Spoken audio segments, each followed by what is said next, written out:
Personal na nasasaksihan ng mga Overseas Filipino Workers o OFW ang paglipad ng mga missile sa Middle East dahil sa nararanasang tensyon sa pagitan ng Iran, Estados Unidos at Israel.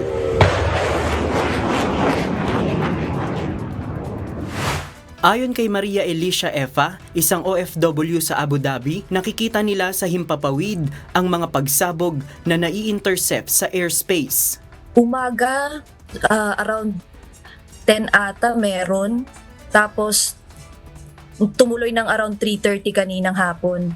Tapos, ewan ko lang ngayong gabi. Ngayong gabi, dito sa Abu Dhabi wala. Pero sa Dubai, sa relative ko, meron daw tuloy-tuloy. Matutulog na sana sila kaso biglang nakarinig na naman sila ng pagsabog. So parang na-alerto na naman sila na meron pa, may susunod pa.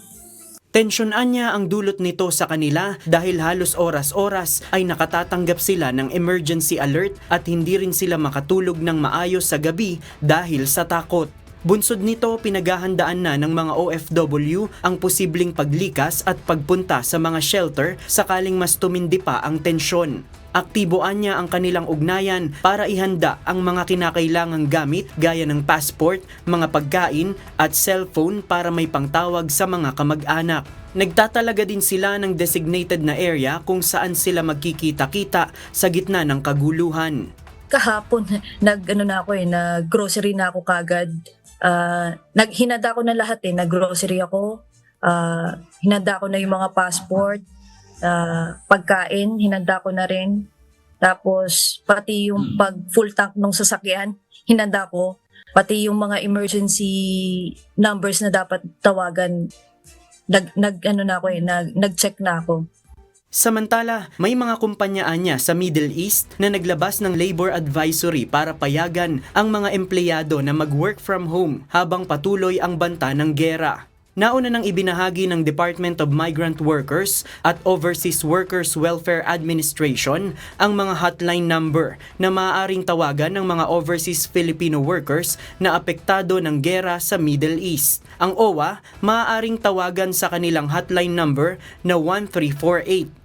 Inilabas din ng MWO at OWA ang mga hotline number sa Israel, Jordan, Kuwait, Bahrain, United Arab Emirates, partikular sa Dubai at Abu Dhabi.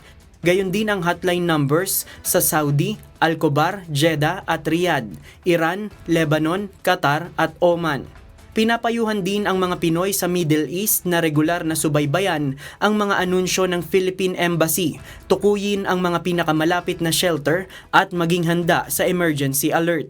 Iwasan ang mga lugar na may banta ng seguridad at panatilihing bukas ang komunikasyon sa pamilya at mga otoridad. JP Nunez, UNTV, News and Rescue. Diyos ang aming sandigan, serbisyo publiko ang aming pinahahalagahan.